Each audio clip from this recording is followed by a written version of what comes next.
ایک قربانی کا بکرا سمجھ لیا. جب دل چاہا جہاں دل چاہا ذبح کر دیا. میں نے کہا جو کچھ انیکا اور زیان نے کیا ہے تکلیف مجھے بھی ہو رہی ہے. وہ کہنے لگے اس وقت میرا دماغ گھمانے کی ضرورت نہیں ہے، یہ نہ ہو تو میرے منہ سے بہت کچھ سن لو. میں نے ایک نظر کمرے کی طرف دوڑائی. کوئی جگہ ایسی نہیں تھی جہاں میں لیٹ سکتی. میں نے کہا ٹھیک ہے، میں باہر چلی جاتی ہوں اگر میری موجودگی سے آپ کو اتنی تکلیف ہو رہی ہے. اس سے پہلے کہ میں کمرے کے دروازے کی طرف بڑھتی وہ بیڈ سے کھڑا ہو گیا اور میرا بازو پکڑ کے مجھے اپنے مقابل کھڑا کر چکا تھا. کہنے لگا نیا تماشا لگانے کی ضرورت نہیں ہے، جتنا تماشا تمہاری بہن نے لگانا تھا لگا لیا. کیا سمجھتی ہو تم آج کی رات میں تمہارے ساتھ سہاگ رات منانے کے موڈ میں ہوں؟ یہ تمہارا یہ روپ مجھے پاگل کر دیتا ہے کیا؟ ہو کیا تم؟ کبھی اپنی رنگت پہ غور کیا ہے تم نے؟ یہ بناوٹی خوبصورتی دکھا کے تم کیا سمجھتی ہو میرا دل جیت لوگی؟ یہ آرٹیفیشل جوڑا، یہ اتنا میک اپ تھوپنے کے بعد بھی تم انیکا جیسی نہیں بن سکتی. اگر تم اتنی حسین ہوتی نا المیرا تو زیان کبھی بھی انیکا کی طرف نہیں بڑھتا. جتنا تم اس کے آگے پیچھے گھومتی تھیں محبت تو تم سے کرتا تھا، اور میں نے کبھی تمہیں اس نظر سے دیکھا تک نہیں تھا. یہ دیکھتے ہوئے انہوں نے میرا ہاتھ جھٹکے سے چھوڑا تھا. جا کے اپنا حلیہ درست کرو اور اپنے اصل روپ میں آ جاؤ تو بہتر ہے. رہی بات کہ تم سوگی کہاں، تو یہ زمین نظر آ رہی ہے نا تمہیں؟ میری نظر میں تمہاری اس سے زیادہ اوقات نہیں ہے، اور اگر باہر جا کے تم نے کچھ بھی بتایا اور اس کی وجہ سے تمہارے باپ کو کچھ بھی ہوا تو ذمہ دار تم ہوگی. سمجھ آئی نا؟ کمرے سے باہر جانے سے پہلے اچھے طریقے سے سوچ لینا کہ تم نے کیا کرنا ہے. یہ کہہ کے وہ دوبارہ سے تکیہ درست کر کے لیٹ چکا تھا. لائٹ کا بٹن بھی بند کر دیا تھا. کمرے میں گھوپ اندھیرا ہو چکا تھا اور مجھے لگ رہا تھا میری زندگی میں بھی ایسا ہی اندھیرا چھا چکا ہے. اتنی تذلیل آج تک میں نے کبھی کسی کے منہ سے اپنی اتنی تذلیل نہیں سنی تھی. اگر میری رنگت انیکا جیسی گوری نہیں تھی تو اس میں میرا کیا قصور تھا؟ شاید ستائش کا حق صرف خوبصورت لڑکیوں کو ہی ہے. ہم جیسی عام شکل و صورت کی لڑکیاں صرف دل لگی کا سامان ہی بنتی ہیں، یا بے وقت کی ضرورت کا. جس کا جی چاہے وہ اپنے مقصد کے لیے استعمال کر لے، جیسے زیان نے کیا. محبت اسے انیکا سے تھی، اسے جیلس کروانے کے لیے منگنی مجھ سے کی، پیار بھری باتیں مجھ سے کرنے لگا. کیا میں اس کے لیے ایک کھلونا تھی؟ یا یہ نکاح ہونے کے بعد ایک کھوکھلی سی سیڑھی پہ چڑھ کے وہ انیکا کو حاصل کر لیتا اور جب میری ضرورت نہیں رہتی تو لات مار کے مجھے گرا دیتا؟ میری آنکھوں سے آنسو بہہ رہے تھے. جب اس شخص نے میرے بارے میں نہیں سوچا تو دانش بھائی سے کیا امید رکھتی؟ میں زیان کے پسندیدہ لباس میں موجود تھی اور اسی لباس اسی نے پسند کیا تھا، اس لیے دم کچھ زیادہ ہی گھٹ رہا تھا. چبھن بہت زیادہ محسوس ہو رہی تھی. لگ رہا تھا کچھ دیر اور اس لباس کو پہنے رکھا تو شاید اس کے اندر سے کانٹے نکل کے مجھے زخمی کرنے لگیں گے. میں نے الماری کھولی، سارے کپڑے انیکا کے رکھے ہوئے تھے. میں نے ایک سادہ سا لباس نکالا اور واش روم میں چلی گئی. اپنے سارے زیورات اتار کے ایک طرف رکھ دیے، اچھے طریقے سے اپنا میک اپ اتارا، پھر اپنی گندمی رنگت کو بڑے غور سے دیکھنے لگی. اپنا آپ مجھے کبھی اتنا بدصورت نہیں لگا تھا جتنا آج لگ رہا تھا. لاؤ تمہارے چہرے پہ اپٹن لگا دوں تاکہ تمہاری اس کالی کلوٹی رنگت پہ کچھ تو فرق آئے. زیان کا جیسے مجھے دوہری اذیت میں مبتلا کر گیا تھا. میں تو اس بات کو مذاق سمجھ رہی تھی، لیکن وہ مذاق تو نہیں تھا، بلکہ وہ تو مجھے مذاق بنا چکا تھا. میں پھوٹ پھوٹ کے روئی تھی، یہاں تک کہ میری سسکیاں واش روم میں گونج رہی تھیں. لیکن میں جانتی تھی کہ کوئی ایسا نہیں ہے جو یہ کہے کہ کیوں رو رہی ہو. کافی دیر میں روتی رہی، اپنے کپڑے اتار کے ایک طرف رکھ دیے، شاور کے نیچے کھڑی ہو گئی. اپنے وجود سے اس کے لیے گئے کپڑوں کا احساس تک خود سے ہٹا دینا چاہتی تھی. اس نے مجھے میری ہی نظروں میں گرا کے رکھ دیا تھا. کیا سوچا تھا اس نے؟ انیکا کو جیلس کرنے کے لیے جو چاہے گا اسے کہتا چلا جائے گا اور مجھے کوئی فرق نہیں پڑے گا. کافی دیر شاور کے نیچے میں کھڑی روتی رہی، پھر اپنے کپڑے بدل کے باہر آ گئی. دانش بھائی ابھی بھی سوئے نہیں تھے، کروٹیں بدل رہے تھے. میں چپ کر کے دوسری طرف گئی اور ڈریسنگ ٹیبل کے سامنے زمین پہ تکیہ رکھ کے لیٹ گئی۔ آنکھوں میں شدید جلن کا احساس تھا، حالانکہ مجھے لگا تھا کہ رات بھر نیند نہیں آئے گی، لیکن کمبخت نیند سولی پہ بھی آنی ہو تو آ ہی جاتی ہے، اور یہ تو پھر زمین تھی۔ میں نے آنکھیں بند کر لیں۔ میں زیان کے بارے میں سوچنا بھی نہیں چاہتی تھی، میں اسے اس قابل نہیں سمجھتی تھی کہ اس کے بارے میں سوچوں۔ میں نے آنکھیں بند کر کے جتنی صورتیں آتی تھیں ساری پڑھنے لگی۔ میں دعا کرنے لگی کہ مجھ پہ نیند مہربان ہو جائے اور ایسی ہو کہ میں کبھی نہ جاگوں، ہمیشہ کی ابدی نیند سو جاؤں۔ صبح دروازے پہ دستک ہوئی، لیکن میں چاہ کے بھی اٹھ نہیں پائی۔ شاید بخار ہو گیا تھا، ایک تو دسمبر کا مہینہ، اوپر سے میں رات کو ٹھنڈے پانی سے نہا لی تھی، اس لیے شاید بخار ہو گیا۔ لیکن دانش بھائی ضرور ہڑبڑا کے اٹھ بیٹھے۔ دانش، باہر سے آواز آئی۔ جی امی آ رہا ہوں۔ دانش بھائی نے میرا ہاتھ پکڑ کے اٹھایا۔ اٹھو، تمہیں دروازہ کھٹکنے کی آواز نہیں آ رہی؟ مجھ سے آنکھیں ہی نہیں کھل رہی تھیں۔ کہنے لگا تکیہ اوپر رکھو اور جاؤ جا کے دروازہ کھولو۔ میں تب بھی لیٹی رہی۔ کہنے لگے المیرا، تمہیں سمجھ نہیں آ رہی میں کیا کہہ رہا ہوں؟ میں نے کہا میرے سر میں بہت درد ہے۔ اس نے بازو سے پکڑ کے مجھے ایک دم کھڑا کیا اور مجھے لگا میں چکر کھا کے گر جاؤں گی۔ اس نے میرا تکیہ اٹھا کے زور سے بیڈ پہ پھینکا، خود اپنی الماری میں سے کپڑے نکال کے واش روم میں چلا گیا۔ دروازے پہ پھر سے دستک ہوئی۔ بمشکل میں نے دروازہ کھولا۔ تائی اماں کہنے لگی کیا ہوا تمہیں؟ میں نے کہا نہیں، وہ بس سر میں درد ہے۔ انہوں نے اپنے ہاتھ کی پشت میرے ماتھے پہ رکھی۔ کہنے لگی تمہیں تو بہت بخار ہے۔ میں نے کہا اچھا، ہو گیا ہوگا، پتہ نہیں۔ کمرے کی بکھری حالت دیکھ کے کہنے لگی دانش نے تم سے کچھ کہا تو نہیں تھا رات کو؟ غصے میں تھا وہ؟ میں نے کہا نہیں تائی اماں، انہوں نے مجھ سے کچھ نہیں کہا۔ پھر کمرے کی طرف اشارہ کرنے لگی جہاں پھول بکھرے پڑے تھے، ہر چیز تہس نہس ہوئی پڑی تھی۔ میں نے کہا ظاہر سی بات ہے، کمرے کی سجاوٹ میرے لیے تو نہیں کی گئی تھی نا، کسی اور کے لیے کی گئی تھی تو غصہ تو آنا تھا نا۔ چیزوں پہ ہی غصہ نکالا ہے، مجھ پہ نہیں نکالا۔ پھر انہوں نے ایک سکون کا سانس لیا۔ کہنے لگی انیکا اور زیان نے بہت غلط کیا۔ میں نے کہا تائی اماں پلیز کوئی اور بات کریں۔ کہنے لگی اچھا آؤ میں تمہیں ناشتہ کروا دوں، بس مجھے یہ فکر تھی کہ دانش نے تمہیں نہ باتیں سنا دی ہوں۔ اب میں کیا کہتی کہ اس نے مجھے کون سا آئینہ دکھایا ہے، ایسا آئینہ جس میں میں سب سے زیادہ بدصورت ہوں۔ تایا ابا بھی باہر تھے۔ میں نے سر پہ دوپٹہ لیا، انہوں نے میرے سر پہ پیار دیا۔ کہنے لگے اسے اپنا ہی گھر سمجھنا، میری بیٹی بہت پیاری ہے، سب سے زیادہ اچھی ہے۔ یہ کہہ کے میرے ماتھے پہ بوسہ دیا، میرا سر اپنے کندھے پہ رکھا۔ بڑی مشکل سے ہی میں نے ناشتہ کیا، پھر بخار کی میڈیسن بھی کھا لی، چائے بھی پی لی۔ میں نے کہا تائی اماں میں امی کے پاس چلی جاؤں تھوڑی دیر کے لیے، پتہ نہیں ان کا رو رو کے کیا حال ہوا ہوگا۔ کہنے لگی ہاں بیٹا چلی جاؤ۔ میں مرے مرے قدم اٹھاتی ہوئی نیچے پہنچی۔ میری والدہ صحن میں ہی بیٹھی ہوئی تھیں صوفے پہ، آنسو صاف کر رہی تھیں۔ مجھے دیکھ کے کھڑی ہو گئی۔ میں بالکل چپ چاپ ان کے پاس آئی۔ میں نے کہا بابا کی طبیعت کیسی ہے؟ کہنے لگی دوائیوں کے زیر اثر سو رہے ہیں۔ پھر مجھ سے کہنے لگی بیٹے تم تو ٹھیک ہو؟ میں نے کہا ہاں امی میں ٹھیک ہوں، مجھے کیا ہوا، میں بالکل ٹھیک ہوں۔ کہنے لگی تمہیں دیکھ کے لگ تو نہیں رہا۔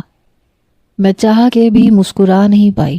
میں نے کہا ایسے ہی سر میں درد ہے، بس آپ سے ملنے کے لیے آئی تھی کہ آپ پریشان ہوں گی تو میں آپ کو بتا دوں کہ میں بالکل ٹھیک ہوں۔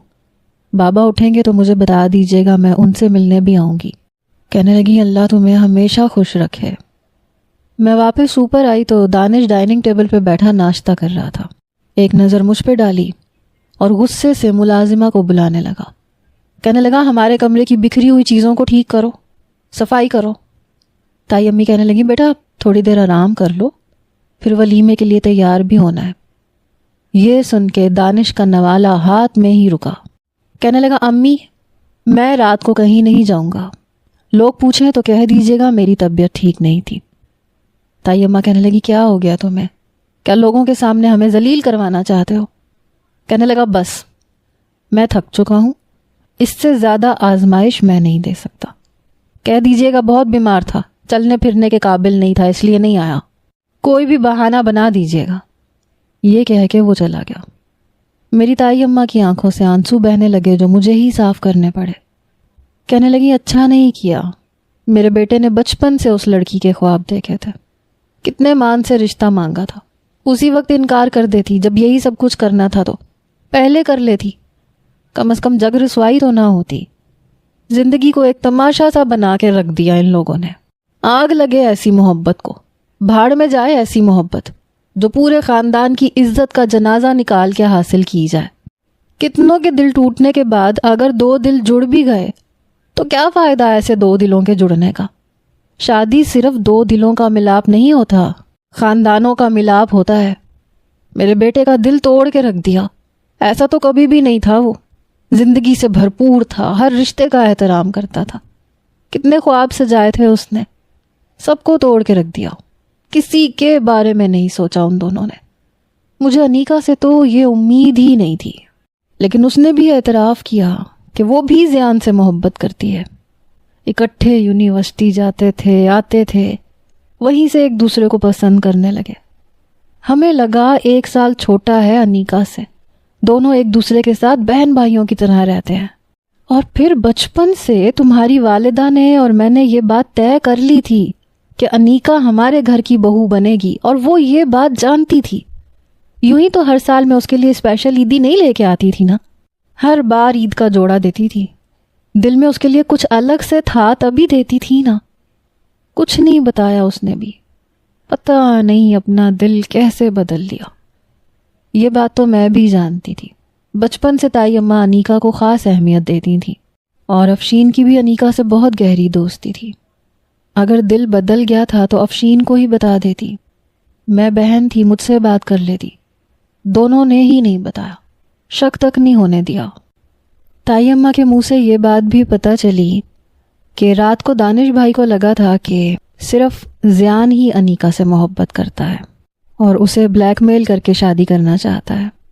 انہوں نے خود انیکا سے پوچھا اور سب کے سامنے اس نے اعتراف کیا کہ وہ بھی اس سے محبت کرتی ہے۔ اس کے بعد دوسرا سوال دانش بھائی نے پوچھا ہی نہیں۔ سب بڑے وہیں پہ موجود تھے، سب کہہ رہے تھے کہ اب ایسا کچھ نہیں ہو سکتا، تم لوگوں کو پہلے بتانا چاہیے تھا، اب جس طرح سے بات طے ہوئی ہے ویسے ہی ہوگا۔ لیکن دانش بھائی نے کہا کہ نہیں، میں ایسی لڑکی سے شادی نہیں کر سکتا، آپ اس کی شادی زیان سے ہی کروا دیں، زیان سے نہ بھی ہوئی تب بھی میں نہیں کروں گا، ایک دوسرے کو یہ محبت کرتے ہیں، بہتر ہے کہ زندگی ایک دوسرے کے ساتھ ہی گزارے۔ رات کو ولیمہ تھا، میرا بھی دل یہی چاہ رہا تھا کہ میں نہ جاؤں، مجھے بخار بھی تھا، لیکن پھر بھی میں انکار نہیں کر پائی، تیار بھی ہوئی، تائی اماں اور تایا ابا کے ساتھ میں ہال میں بھی چلی گئی جہاں پہلے سے وہ دونوں بیٹھے تھے۔ انہیں پرواہ ہی نہیں تھی کسی کی، مسکرا رہے تھے، ایک دوسرے سے باتیں بھی کر رہے تھے۔ مجھے دیکھ کے البتہ انیکا کے چہرے کی مسکراہٹ غائب ہوئی تھی۔ میں اکیلی تائی اماں کے ساتھ چلتی ہوئی اسٹیج پہ آ کے انیکا کے برابر میں بیٹھ گئی۔ میری والدہ دانش کا پوچھنے لگی، تائی اماں کہنے لگیں کہ اس کی طبیعت خراب تھی، سر میں بہت درد ہے، بخار بھی تھا، اس لیے نہیں آیا۔ دوسرا سوال تو پھر میری ماں نے بھی نہیں کیا۔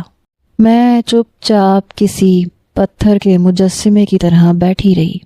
ایسا بھی کون سا سر درد کے ولیمے پہ ہی نہیں آئے، زیان نے کہا تھا، لیکن میں نے کوئی جواب نہیں دیا، میں چپ بیٹھی رہی۔ بہت سے رشتہ دار میرے پاس آئے، دانش کا پوچھنے لگے، میں نے یہی کہا کہ انہیں بخار تھا اس لیے نہیں آئے، طبیعت ٹھیک نہیں تھی۔ میں نے انیکا کی طرف دیکھا ہی نہیں، بس نظریں جھکائے بیٹھی رہی، حالانکہ میں جانتی تھی کہ وہ مجھے ہی دیکھ رہی ہے، اس کی نظریں مجھی پہ ٹکی ہوئی ہیں، مجھ سے بات بھی کرنا چاہتی ہوگی، لیکن میں نہیں بولی۔ میں چپ چاپ بیٹھی رہی اور ولیمہ ختم ہوتے ہی تائی اماں کے ساتھ ہی واپس بھی چلی آئی۔ چند روز بعد زیان اور انیکا اوپر آئے، انہیں اوپر کے پورشن میں دیکھ کر میں اپنے کمرے میں چلی گئی۔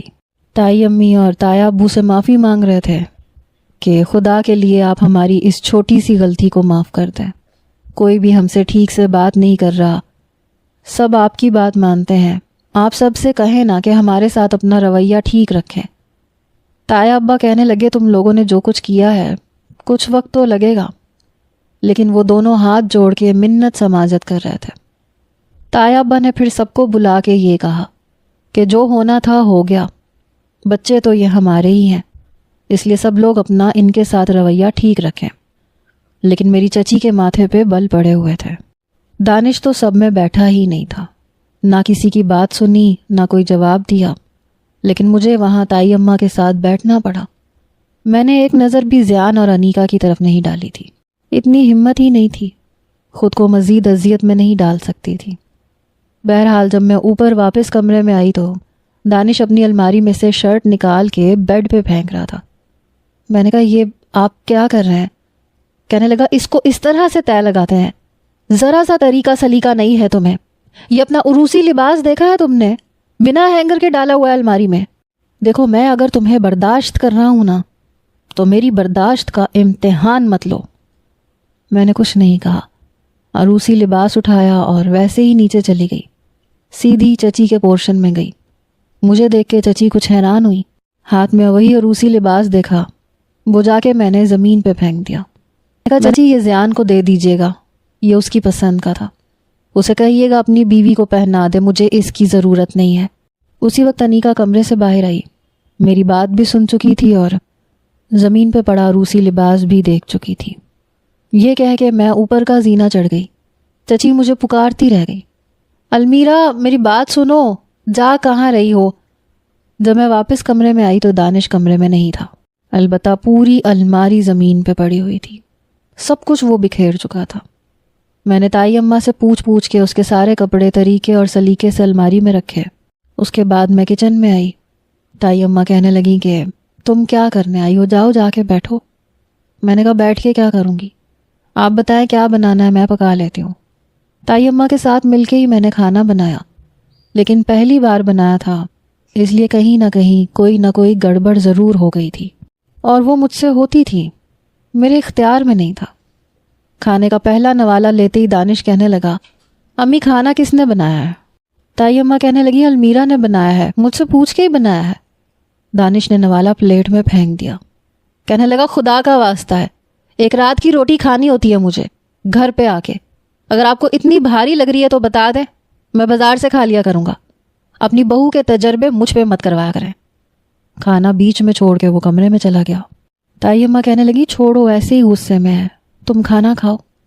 میں نے کہا نہیں بس پیٹ بھر گیا میرا، میں نے بس 2 ہی نوالے کھائے تھے، تیسرا حلق میں اترنے کو تیار ہی نہیں تھا۔ میں نے بھی کھانا وہیں چھوڑا اور میں بھی کچن میں آ گئی، صرف چند برتن سنک میں پڑے تھے۔ میں نے نل کھولا اور رونے لگی، مجھے کہیں بھی اپنا کوئی قصور نظر نہیں آ رہا تھا۔ جن کا قصور تھا وہ تو بڑے خوش تھے، بڑے مزے سے اپنی زندگی گزار رہے تھے، اور میں یہاں پہ اس شخص کا حد تک آمیز رویہ برداشت کر رہی تھی جو میرے لیے بھی بالکل غیر اہم تھا۔ اگر دانش بھائی کو مجھ سے محبت نہیں تھی تو مجھے کون سی ان سے محبت تھی؟ اگر انہوں نے ساری زندگی مجھے اس نظر سے نہیں دیکھا تھا تو میں نے کون سا دیکھا تھا؟ میں تو ہمیشہ بڑا بھائی سمجھتی تھی، اسی نظر سے دیکھتی رہی تھی۔ اگر وہ ایک اذیت سے گزر رہا تھا تو میں بھی دوہری اذیت سے گزر رہی تھی۔ کیوں انہیں یہ نظر نہیں آتا تھا کہ جو کچھ ان کے ساتھ ہوا ہے وہ میرے ساتھ بھی ہوا ہے؟ اگر انہیں لگتا تھا کہ انیکا نے دھوکہ دیا ہے تو زیان نے کون سی میرے ساتھ کم کی تھی؟ کیا نہیں کیا تھا اس نے؟ میں نے بھی تو بہت کچھ سوچا تھا، پھر انہیں اپنا ہی غم کیوں لگ رہا ہے؟ میری اذیت اور تکلیف کیوں نظر نہیں آتی؟ میں یہ نہیں کہتی کہ میرے ساتھ بہت اچھے طریقے سے رہیں، جیسے رہنے کا حق ہے، لیکن کم از کم انیکا کا بدلہ تو مجھ سے مت لیں۔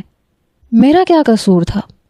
اگر یہ سب کچھ نہ ہوتا اور زیان کی مجھ سے شادی ہو جاتی تو وہ بھی میرے ساتھ یہی سب کچھ کرتا جو دانش بھائی کر رہے تھے، کیونکہ اس کا مقصد بھی انیکا کا بدلہ مجھ سے لینا تھا، اور دانش بھائی بھی یہی کر رہے تھے۔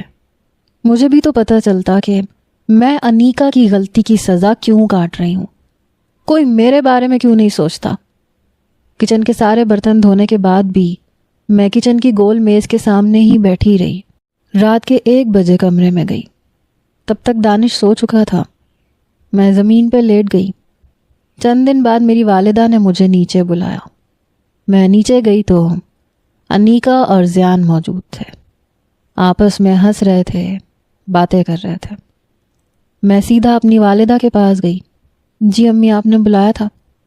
کہنے لگی ہاں بیٹا، دانش نہیں آیا؟ میں نے تو اسے فون کیا تھا کہ آج کا کھانا یہاں پہ کھانا ہے. میں نے کہا مجھے نہیں کھانا, میں اوپر تائی اماں کے ساتھ کھا لوں گی. میں ابھی بات کر ہی رہی تھی جب انیکا کچن میں آ گئی. اسے دیکھ کے میں نے بالکل نظر انداز کیا. میری والدہ کہنے لگی, ارے بیٹے دانش نے تو کہا تھا مجھ سے کہ وہ آئے گا. میں نے کہا ٹھیک ہے وہ آئے گا تو کھا لے گا, لیکن مجھے نہیں کھانا, میں تائی اماں کے ساتھ ہی کھاؤں گی. اور خدا کے لیے جب آپ کی بڑی بیٹی یہاں آئی ہو تو بلایا کریں. انیکا مجھ سے کہنے لگی, یہ کس لہجے میں بات کر رہی ہو تم؟ میں نے پھر بھی اس کی بات کو نظر انداز کر دیا. امی میں جا رہی ہوں. لیکن انیکا نے میرا ہاتھ پکڑ لیا. کہنے لگی, اچھا میں تم سے معافی مانگ لیتی ہوں المیرا, لیکن خدا کے لیے اس طرح سے تو ریئیکٹ مت کرو, میں بہن ہوں تمہاری. میں نے کہا پلیز میرا ہاتھ چھوڑو. میرا لہجہ سخت تھا لیکن اس نے آگے بڑھ کے مجھے گلے لگانا چاہا. میں نے اس کے سینے پہ ہاتھ رکھ کے پیچھے دھکیل دیا. شاید وہ گر جاتی لیکن زیان اسے سنبھال چکا تھا. میں نے کہا آج کے بعد سمجھ لو تم کہ مر گئی تمہاری بہن. زیان کہنے لگا, او یو شٹ اپ, کس بات کی اکڑ ہے تمہیں, کیا سمجھتی ہو تم خود کو؟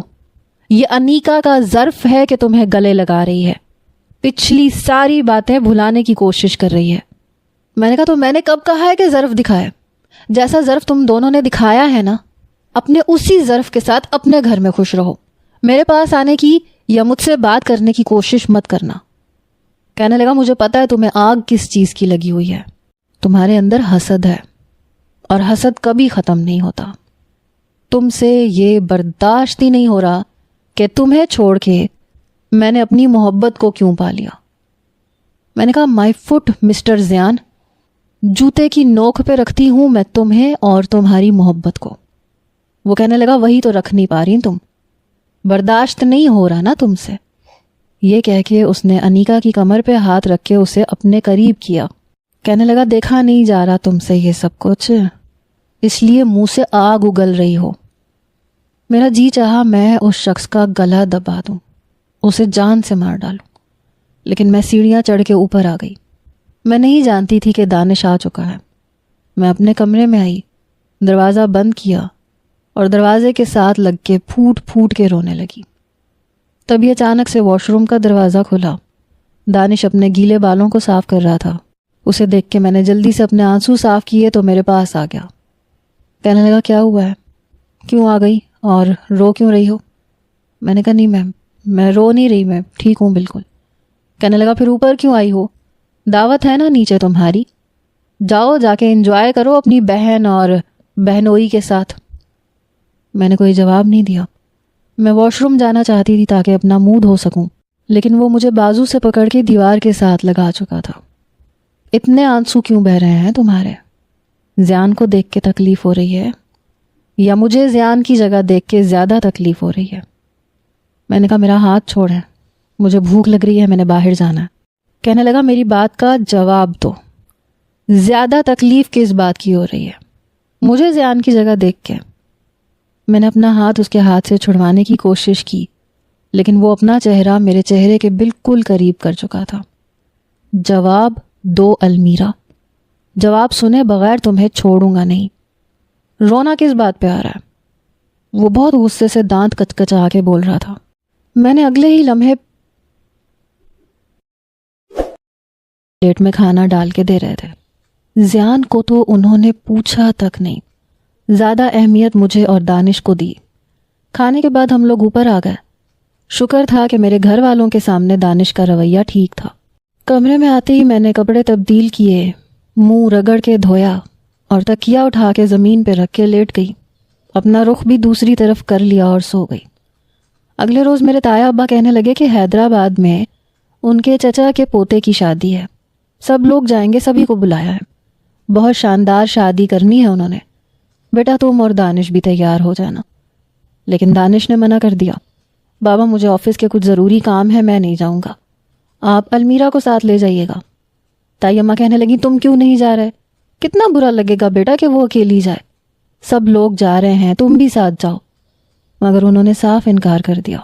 امی کہہ تو دیا کہ مجھے نہیں جانا, اور پلیز میرا کھانا آپ خود بنا کے جائیے گا, مجھے کسی اور کے ہاتھ کا کھانا نہیں کھانا. یہ کہہ کے وہ آفس چلے گئے. تائی اماں کہنے لگی, بیٹا تم تیار ہو جاؤ, 2 گھنٹے میں ہمیں نکلنا ہے. نہیں تائی اماں، آپ لوگ جائیں، میں نے بھی منع کر دیا. میں کیوں اکیلی سب کو فیس کروں؟ میرا کیا قصور تھا؟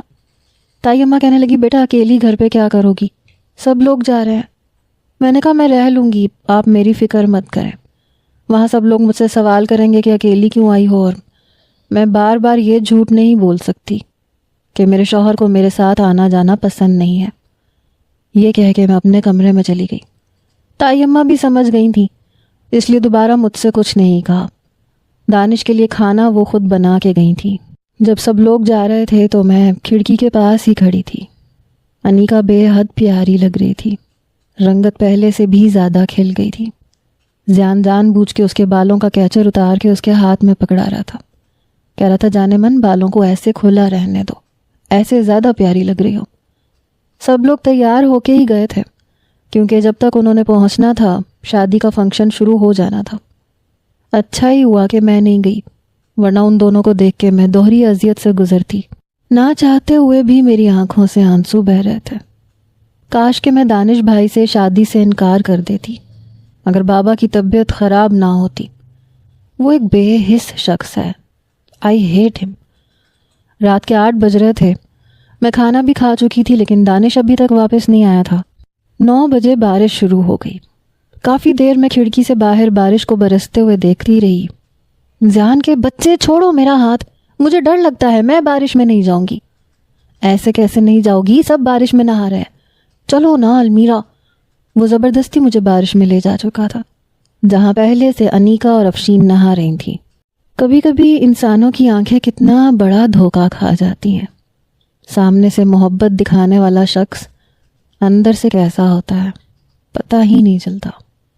میں نے ایک گہری سانس لی. رات کے 12 بج چکے تھے مگر دانش ابھی تک نہیں آیا تھا. اب مجھے اس کی فکر ہونے لگی. ابھی تک کیوں نہیں آیا؟ فون میں اسے کرنا نہیں چاہتی تھی، کر بھی دیتی تو مجھے جلی کٹی ہی سنا تھا. ایک دم سے لائٹ چلی گئی. بارش بھی طوفان کا رخ اختیار کر چکی تھی. پتہ نہیں کیوں لیکن مجھے ڈر لگ رہا تھا. پورے گھر میں صرف اکیلی تھی. اب مجھے ڈر لگنے لگا. دل میں دعائیں کر رہی تھی کہ دانش جلدی واپس آ جائے، کم از کم وہ تو ہوگا میرے پاس. اسی وقت بادل بہت زور سے گرجا کہ میں بری طرح سے کانپ گئی. عین اسی وقت مجھے ایسے لگا جیسے دروازہ بج رہا ہو. میری جان نکلی کیونکہ دانش کے پاس تو بیرونی دروازے کی چابی تھی. میں لاؤنج میں تھی جب مجھے کھڑاک کی آواز آئی، جیسے کچھ ٹوٹا ہو. شیشے کی چیز ٹوٹی تھی. میری جان نکلی کہ شاید کوئی چور اندر آ چکا تھا. میں جلدی سے اپنے کمرے میں چلی گئی اور دروازہ بند کر دیا. میرا دوپٹہ تک باہر گر چکا تھا. میں الماری کے پیچھے چھپ گئی. بجلی چمک رہی تھی، بادل بہت زور سے گرج رہے تھے اور خوف کے مارے میں رونے لگی. میں نے سب سے پہلے تائی اماں کو فون کیا. میں رو رہی تھی لیکن دوسری جانب بہت شور تھا، ڈھول بج رہے تھے. المیرا بیٹا کیا ہوا، طبیعت تو ٹھیک ہے نا؟ تائی اماں میں رونے لگی. باہر مسلسل کچھ ٹوٹنے کی آوازیں آ رہی تھیں. میری جان نکل رہی تھی. ہاں بولو المیرا، آواز ٹھیک سے نہیں آ رہی، یہاں بہت شور ہے. تائی اماں گھر میں چور گھس آئے ہیں، میں گھر پہ اکیلی ہوں، پلیز آپ لوگ واپس آ جائیں. میں روتے ہوئے کہنے لگی. کیا؟ وہ کچھ پریشان ہوئی. دانش کہاں ہے؟ میں نے کہا مجھے نہیں پتہ نہیں وہ گھر نہیں آئے، پلیز مجھے بہت ڈر لگ رہا ہے. پھر مجھے ایسے لگا میرے دروازے پر کسی نے زور سے کچھ مارا ہے. فون میرے ہاتھ سے چھٹا. مجھے لگا اب کوئی اندر داخل ہوگا. میرا فون گرتے ہی بند ہو چکا تھا. میں الماری کے کونے سے اٹھ کے بیڈ کے نیچے چھپ گئی. میرا دل زور زور سے دھڑک رہا تھا. میں نے اپنے منہ میں دوپٹہ دے کے اپنی سسکیوں کا گلا گھونٹا کہ کہیں میری آواز سن کے کسی کو یہ نہ لگے کہ میں گھر پہ موجود ہوں. باہر سے بلیوں کے گھرانے کی آوازیں بھی آ رہی تھیں. تبھی پھر سے کسی نے دروازے پہ زور کی ضرب ماری. مجھے لگا میری جان نکل جائے گی. آنسو میری آنکھوں سے بہہ رہے تھے. اسی وقت بادل اس زور سے گرجا جیسے کہیں بجلی گری ہو. مجھے لگا میری روح فنا ہوئی ہو. میں اتنا ڈر گئی تھی کہ لگ رہا تھا خوف سے مر جاؤں گی. المیرا، دانش کی آواز مجھے سنائی دی تو میرے آنسوؤں میں روانی آ گئی. میں پھوٹ پھوٹ کے رونے لگی. دوپٹہ بھی منہ سے ہٹایا. لیکن باہر نہیں آئی۔ المیرا، وہ چلایا۔ پھر کمرے کا دروازہ کھولا، ایک ٹارچ لائٹ کی روشنی کمرے میں آئی۔ المیرا، کہاں ہو تم؟ میں نے جواب ہی نہیں دیا۔ کیسا خود غرض انسان تھا۔ موبائل یہاں گرا ہوا ہے، دوپٹہ باہر ہے، کہاں ہے یہ لڑکی؟ المیرا، وہ پوری قوت سے چلایا تھا۔ پھر کمرے سے باہر چلا گیا۔ میں ابھی بھی منہ پہ ہاتھ رکھے روئے جا رہی تھی۔ امی، وہ یہاں کہیں نہیں ہے، اور آپ لوگ اسے کیوں اکیلا چھوڑ کے گئے؟ عجیب لاپرواہ لوگ ہیں آپ۔ اس نے کہا اور آپ نے اسے اکیلا چھوڑ دیا۔ مجھے کیا پتا تھا کہ وہ آپ کے ساتھ نہیں گئی؟ میں اپنے دوستوں میں بیٹھا تھا۔ اب بتائیں کہاں ڈھونڈوں میں اسے؟ میں پھر سے روئی۔ وہ شاید کمرے سے باہر ہی کھڑا بات کر رہا تھا۔ میری سسکیاں سن کے اس نے فون بند کیا۔ المیرا، تم یہاں؟ میں پھر سے رونے لگی۔ اب ٹارچ لائٹ میرے منہ پہ پڑی۔ وہ بیڈ کے نیچے ٹارچ مار چکا تھا۔ مجھے دیکھ کے کہنے لگا، باہر آؤ۔ یہاں کیوں چھپی ہوئی ہو؟ پاگلوں کی طرح میں تمہیں پکار رہا تھا، آواز نہیں آ رہی تھی میری؟ باہر آؤ۔ آگے بڑھ کے اس نے میری کلائی پکڑی۔ میں باہر آ گئی۔ مجھے کھڑا کر کے کہنے لگا، امی کے ساتھ کیوں نہیں گئی تھی؟ گھر پہ اکیلی کیا کر رہی تھی تم؟ وہ چلا کے بولا تھا۔ میں نے دونوں ہاتھ اس کے سینے پہ رکھ کے اسے دھکا دیا۔ تمہاری وجہ سے، سمجھے؟ کس چیز کی سزا دے رہے ہو مجھے؟ میں نے کیا بگاڑا ہے تمہارا؟ بتاؤ مجھے، میں کیوں سب کو اکیلا فیس کروں؟ دانش، میرا کیا قصور ہے؟ کیا میں نے محبت کی پینگیں بڑھائی تھی؟ کیا میں نے شادی کی رات شادی سے انکار کیا تھا؟ کیا میں نے خاندان کی عزت کو نیلام کیا تھا؟ کیا کیا تھا؟